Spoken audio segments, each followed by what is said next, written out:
కళలు ఏడు శరీరాలు రచించినది ఓషో గారు. అనువాదం చేసినది యుగంధర్ రాజు గారు. మూడవ భాగము పఠనము చేస్తున్నది పద్మజ. స్వప్నాల గురించి తెలుసుకుందాం. మీరు కేంద్రం వైపు వెళ్లే కొలది, మీరు ఉన్నతమైన శరీరంలో ఉండే కొలది స్వప్నము వాస్తవము రెండు ఒకటే అవుతాయి. ఎలాగంటే మీరు పరిధి నుంచి కేంద్రం వైపు సమాంతర రేఖలు గీస్తే కేంద్రం వైపు వచ్చే కొద్దీ అవి దగ్గరవుతాయి, పరిధి వైపు వెళ్లే కొలది దూరమవుతాయి. అలాగే పరిధి నుంచి కేంద్రం వైపు వెళ్లే కొలది స్వప్నము వాస్తవము రెండు దగ్గరవుతాయి. మళ్ళీ కేంద్రము నుంచి పరిధి వైపు పయనించే కొలది దూరంగా ఇంకా దూరంగా అవుతాయి. అలా భౌతిక శరీరానికి సంబంధించినంత వరకు వాస్తవం స్వప్నం అనేది దూరం. వాటి మధ్య దూరం చాలా ఎక్కువ. స్వప్నాలు కేవలం ఊహాగానాలే. ఎథరిక్ శరీరంలో వాటి మధ్య దూరం అంతగా ఉండదు. వాస్తవము స్వప్నము అనేవి ఒకదాని దగ్గరగా ఒకటి వస్తాయి. భౌతిక శరీరంలో లాగా ఏది వాస్తవం ఏది స్వప్నం అనేది తెలుసుకోవడం చాలా కష్టమైనప్పటికీ ఆ వ్యత్యాసాన్ని తెలుసుకోవచ్చు. మీ ఎథరిక్ ప్రయాణము నిజమైన ప్రయాణం అయితే అది మీకు మెలకువగా ఉన్నప్పుడు జరుగుతుంది. అది ఒక కల అయితే అది మీరు నిద్రిస్తుండగా సంభవిస్తుంది. ఈ వ్యత్యాసం తెలుసుకోవాలి అంటే మీరు ఎథరిక్ శరీరంలో మేల్కోవాలి. మీ ఎథరిక్ శరీరంలో మీరు ఎరుకలో ఉండడానికి మార్గాలు ఉన్నాయి. జపాలు, మంత్రాల పునశ్చరణ వంటి అంతర్గతంగా చేసే అన్ని పద్ధతులు మిమ్మల్ని బాహ్య ప్రపంచం నుంచి వేరు చేస్తాయి. మీరు నిద్రిస్తే నిరంతరము నామోచ్చరణ అనేది సమ్మోహన నిద్ర అంటే హిప్నాటిక్ స్లీప్ను సృష్టిస్తుంది. అప్పుడు మీరు కలగంటారు. కానీ మీరు జపాన్ని ఎరుకతో చేస్తుంటే అది సమ్మోహక ప్రభావాన్ని కలిగించదు. అప్పుడు మీరు ఎథరిక్కు సంబంధించినంత వరకు వాస్తవాన్ని తెలుసుకుంటారు. మూడవ శరీరమైన ఆస్ట్రల్ శరీరంలో వ్యత్యాసాన్ని తెలుసుకోవడం ఇంకా కష్టం. ఎందుకంటే అవి రెండూ ఇంకా దగ్గరయ్యాయి. మీరే కేవలం ఆస్ట్రల్ స్వప్నాలను కాకుండా నిజమైన ఆస్ట్రల్ శరీరాన్ని తెలుసుకుంటే అప్పుడు మీరు మృత్యు భయాన్ని అధిగమిస్తారు. ఇక్కడి నుండి ప్రతివారు తమ శాశ్వత తత్వాన్ని తెలుసుకుంటారు. కానీ ఈ ఆస్ట్రల్ అనేది నిజమైనది కాకుండా స్వప్నమైతే అప్పుడు మీరు మృత్యుభీతి పట్ల వికలులవుతారు. వ్యత్యాసాన్ని గుర్తించే అంశం మరి గీటురాయి. ఇదే మృత్యుభీతి. ఎవరైతే ఆత్మ శాశ్వతమని నమ్ముతూ నిరంతరము దానినే స్మరిస్తూ ఉన్నంత మాత్రాన వారు ఆస్ట్రల్ శరీరంలోని వాస్తవానికి మరి ఆస్ట్రల్ స్వప్నానికి ఉన్న వ్యత్యాసాన్ని తెలుసుకోలేరు. ఎవ్వరూ శాశ్వత తత్వాన్ని కేవలం నమ్మకూడదు. ప్రతివారు దానిని తెలుసుకోవాలి. కానీ తెలుసుకోవడానికి ముందు ప్రతివారు దాని గురించి అనిశ్చితత్వాన్ని, అనుమానాలను కలిగి ఉండాలి. అప్పుడు మాత్రమే మీరు నిజంగా తెలుసుకున్నారా లేక దానిని మీరు కేవలం సంకల్పించి సృష్టించారా అనేది తెలుసుకోగలుగుతారు. ఆత్మ శాశ్వతం అనేది కేవలం మీ నమ్మకం మాత్రమే అయితే అది మీ ఆస్ట్రల్ మానసంలోనికి చొచ్చుకొని పోతుంది. అప్పుడు మీరు కలగనడం మొదలు పెడతారు. మరి అది కేవలం కల మాత్రమే అవుతుంది.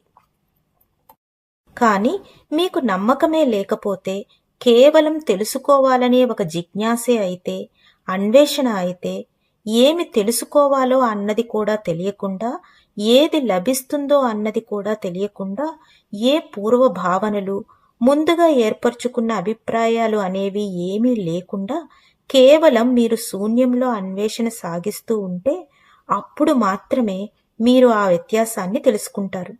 అందుకే గత జన్మలను, ఆత్మ యొక్క శాశ్వత తత్వాన్ని నమ్మే ప్రజలు మరి ఎవరైతే విశ్వాసం ద్వారా వాటిని అంగీకరిస్తారో వారు ఆస్ట్రల్ పరిధిలో కేవలం కలలుగంటూ వాస్తవాన్ని మాత్రం తెలుసుకోలేరు.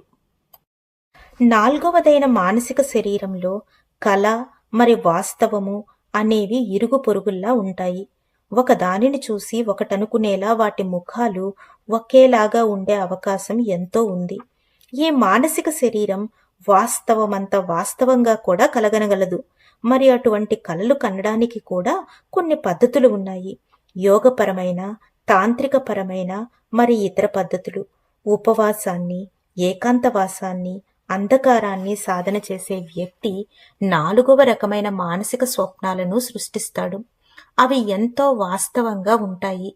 మన చుట్టూ పర్యవేష్టించి ఉన్న వాస్తవానికంటే కూడా వాస్తవంగా ఉంటాయి. ఈ 4వ శరీరంలో మనస్సు పూర్తి సృజనాత్మకంగా ఉంటుంది. ఎటువంటి వస్తుగతమైన అడ్డంకులు లేకుండా, భౌతిక పరిధులు లేకుండా ఉంటుంది. ఇప్పుడు అది సృజించడానికి పూర్తి స్వాతంత్రాన్ని కలిగి ఉంటుంది. కవులు, చిత్రకారులు అందరూ ఈ 4వ రకమైన స్వప్నంలోనే జీవిస్తారు. మొత్తం కళ అనేది ఈ 4వ రకమైన స్వప్నాల ద్వారానే తయారు చేయబడింది. ఈ 4వ పరిధిలో కలగనగల వ్యక్తి గొప్ప కళాకారుడు అవుతాడు. కానీ అతను సత్యం తెలుసుకున్న వ్యక్తి కాలేడు. ఈ 4వ శరీరంలో ప్రతివారు ఏ విధమైనటువంటి మానసిక సృష్టినైనా తెలుసుకోగలిగే పరిస్థితుల్లో ఉండాలి. ఇక్కడ దేనిని సంకల్పించకూడదు, లేకపోతే అది సృజించబడుతుంది. దేనిని కోరుకోకూడదు, కోరుకుంటే ఆ కోరిక ఫలించే అవకాశం ఎంతో ఉంది. అంతర్గతంగానే కాకుండా బాహ్యపరంగా కూడా ఆ కోరిక ఫలించవచ్చు. 4వ శరీరంలో మనస్సు ఎంతో శక్తివంతమైనది. అది స్ఫటికమంత స్వచ్ఛంగా ఉంటుంది. ఎందుకంటే మనస్సుకు ఈ 4వ శరీరమే అంతిమ నివాసం. దీనికి అవతల ఆలోచనారహిత స్థితి అనేది మొదలవుతుంది. మనస్సుకు అసలైన ఉత్పత్తి స్థానం ఈ 4వ శరీరమే. అందుకే మీరు దేనినైనా సృష్టించగలుగుతారు. ఇక్కడ ఏ కోరిక, ఏ ఊహ, ఏ ప్రతిరూపము, ఏ దైవము, ఏ గురువు ఉండకూడదు అన్న విషయాన్ని సదా గుర్తెరిగి ఉండాలి. ఉంటే అవి అన్నీ మీ నుంచే సృష్టించబడతాయి. ఆ సృష్టికర్త మీరే అవుతారు. వాటిని చూడడంలోని ఆనందం మూలంగా మీరు వాటిని సృష్టించడాన్ని కాంక్షిస్తూ ఉంటారు. సాధకుడికి, అన్వేషకుడికి ఇదే ఆఖరి అడ్డంకి. దీనిని గనక అధిగమిస్తే ఇక అతనికి అంతకంటే గొప్ప అవరోధం ఏదీ ఉండదు. మీరు ఈ 4వ శరీరంలో సాక్షిలా ఉన్నారని మీరు తెలుసుకుంటే అప్పుడు మాత్రమే మీరు వాస్తవాన్ని తెలుసుకుంటారు. లేకపోతే మీరు కలలు కంటూనే ఉంటారు. మరి ఆ కలలకు ఏ వాస్తవము సాటిరాదు. అవి ఎంతో పారవస్యంగా ఉంటాయి. ఏ ఆనందము దానికి సాటిరాదు.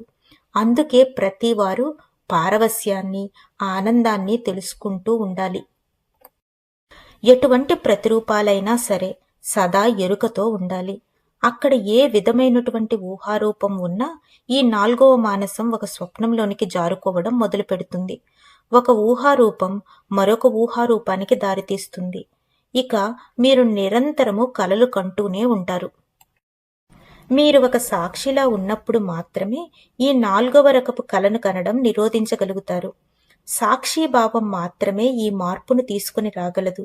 ఎందుకంటే కలగనడం అనేది ఉంటే మీరు దానిలో తాదాత్మ్యం చెందుతారు. కాబట్టి 4వ శరీరానికి సంబంధించినంత వరకు కలగనడం అంటే తాదాత్మ్యం చెందడమే.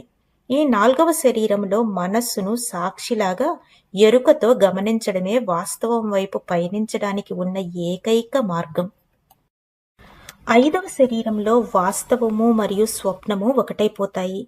ప్రతి ద్వంద్వము అంటే వైరుధ్యము ఇక్కడ తొలగించబడుతుంది. ఇప్పుడు ఇక్కడ ఎరుక అనే సమస్య ఉండదు. మీరు ఎరుక లేకుండా ఉన్నా సరే ఆ ఎరుక లేకుండా ఉండడాన్ని గమనిస్తారు.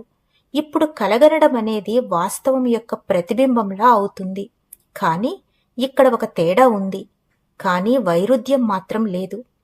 నన్ను నేను అద్దంలో చూసుకుంటే నా ప్రతిబింబానికి నాకు ఎటువంటి తేడా లేదు. కానీ ఒక తేడా ఉంది. అది నేను వాస్తవము, ప్రతిబింబం అనేది వాస్తవం కాదు.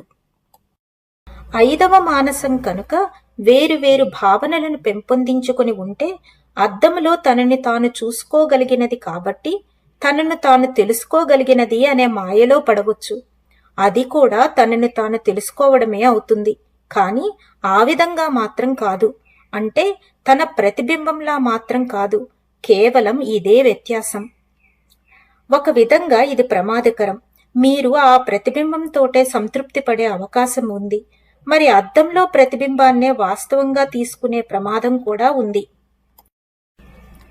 ఇది సంభవించినప్పటికీ 4వ శరీరానికి సంబంధించినంత వరకు నిజమైన ప్రమాదం అంటూ ఏదీ లేదు.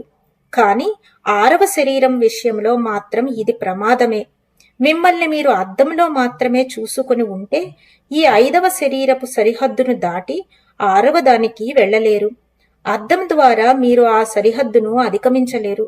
అందుకే ఎంతో మంది 5వ శరీరం దగ్గరే ఉండిపోయారు. అనంతమైన ఆత్మలు ఉన్నాయని, మరి ప్రతి ఆత్మకు తనదైన ప్రత్యేక వ్యక్తిత్వం ఉంటుందని చెప్పేవాళ్లంతా ఈ 5వ శరీరం దగ్గర ఉండిపోయిన వాళ్లే. మీరు తమను తాము తెలుసుకున్నారు కానీ ప్రత్యక్షంగా మాత్రం కాదు. అద్దం అనే మాధ్యమం ద్వారా మాత్రమే తెలుసుకున్నారు. అసలు ఈ అద్దం ఎక్కడి నుంచి వచ్చింది? అది నేను ఆత్మను, నేను శాశ్వతం, నాకు మరణం లేదు, నేను జనన మరణాలకు అతీతుణ్ణి అనే భావనలను సృష్టించుకోవడం ద్వారా వచ్చింది. అద్దాన్ని సృష్టించుకోవడం అంటే తనని తాను తెలుసుకోకుండా తానొక ఆత్మను అని భావించుకోవడమే. అప్పుడు మిమ్మల్ని మీరుగా తెలుసుకోరు. మీ భావనల అద్దం ద్వారానే తెలుసుకుంటారు. ఉన్న ఏకైక వ్యత్యాసం ఇది మాత్రమే. మీకు జ్ఞానం అనేది అద్దం ద్వారా వస్తే అది ఒక స్వప్నం, లేదా ఆ జ్ఞానం ప్రత్యక్షంగా తక్షణం ఏ అర్థమూ లేకుండా వస్తే అప్పుడు అది వాస్తవమే. వ్యత్యాసం ఇది మాత్రమే. కానీ ఇది ఎంతో గొప్పది.